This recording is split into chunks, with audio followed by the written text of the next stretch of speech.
Hello PE580, my name is Kevin Monahan, and if you click on the link below for the attachment for this PowerPoint presentation, you can follow along.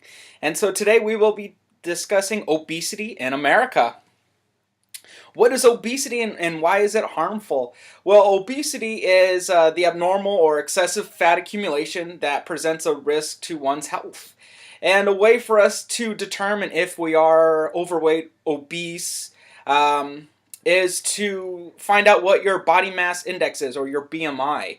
And how you locate that is you would take your weight in kilograms, divide that by your height squared in meters, and anything 25 to 30 is considered overweight. Anything 30 and over would be considered obese. And currently, right now, obesity is one of the top 10 problems in the world. So it's something that does need to be addressed.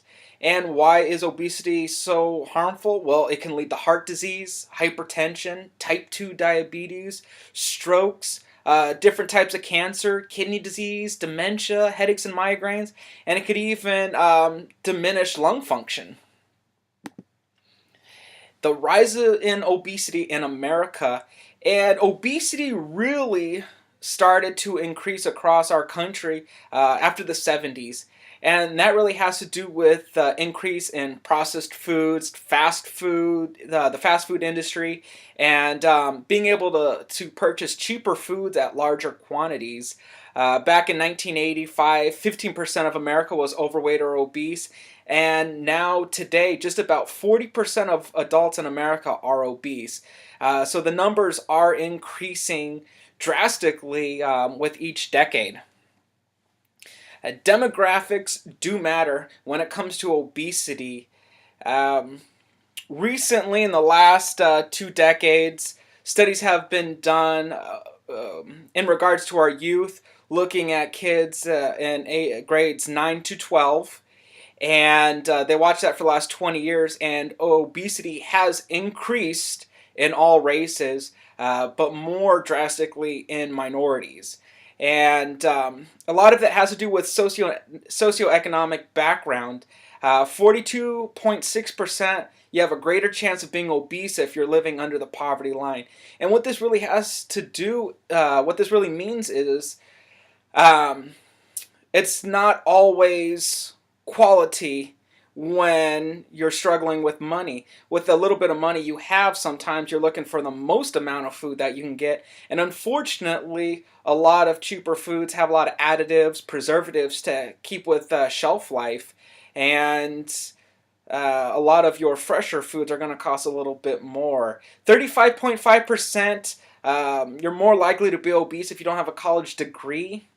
41% if you're female, 37.9% if you're male, and 47% pretty much is the same for Latinos and African Americans, 38% if you're white or Asian. And so obesity is something that we do need to understand that is increasing across the country, and we have to address it. What can be done? We need to start with our youth.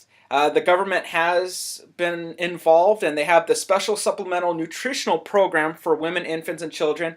Many of you would know this as WIC. And what WIC does is it provides financial assistance as well as nutritional counseling for low-income women and children. And it's been shown that those who are involved with WIC tend to have better nutritional wellness than those who are struggling without WIC. Our government also provides funding for physical education programs that we see in our schools, and recreation sports in a lot of communities. What we can also do is incorporate technology. A lot of our youth today are obsessed with iPads, smartphones, different sources of technology, and for us to be able to include that somehow in physical activity, incorporate that in, I think is the best way for us to appeal to the youth. And for us to find those new ways to appeal to our youth is what's going to get them involved, and it's what's going to help them carry this over into their adulthood. A study also showed that technology does help when people do wear pedometers. They are aware of how far they're walking, how many steps they're taking every day, and they often walk more, do more physical activity when they're aware of what they're doing. Pay it forward.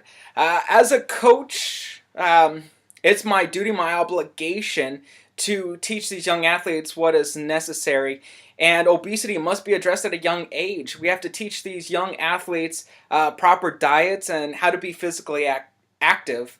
If obesity is not addressed, it can lead to many health issues that we saw earlier. And as a coach, I am responsible for teaching and guiding my athletes on how to live a healthy lifestyle. I can provide them with healthier snacks in between games or when we are providing food for the team.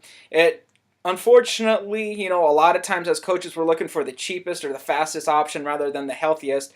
And I understand it is my duty to provide with those healthier options. Along with sports drinks, sometimes athletes need more than just water. They need that sugar, they need that sodium and electrolytes that they have to restore back to their body. And rather than just getting them straight Gatorade or Powerade, understanding that cutting it with water can be a better option.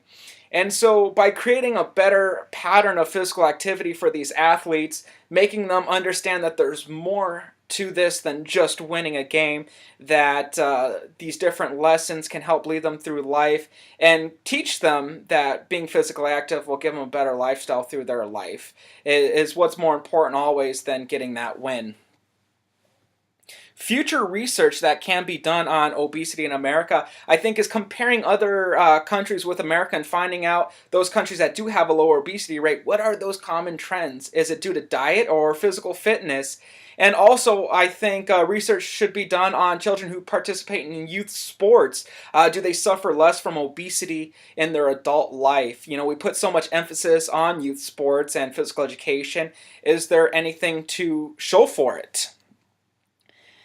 And ultimately, I think we need to come to realize that it's a lifestyle. It's not just a fad. It's not a diet. This is a lifestyle. And the first thing you have to do is realize it's not easy.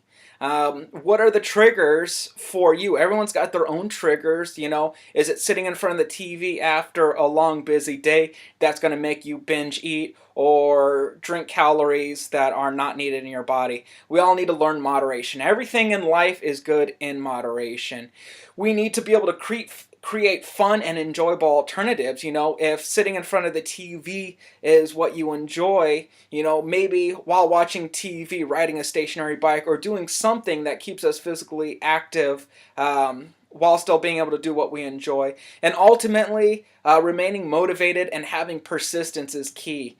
It's difficult to live a healthy lifestyle sometimes, and I think we just have to stay motivated and be persistent. Thank you very much.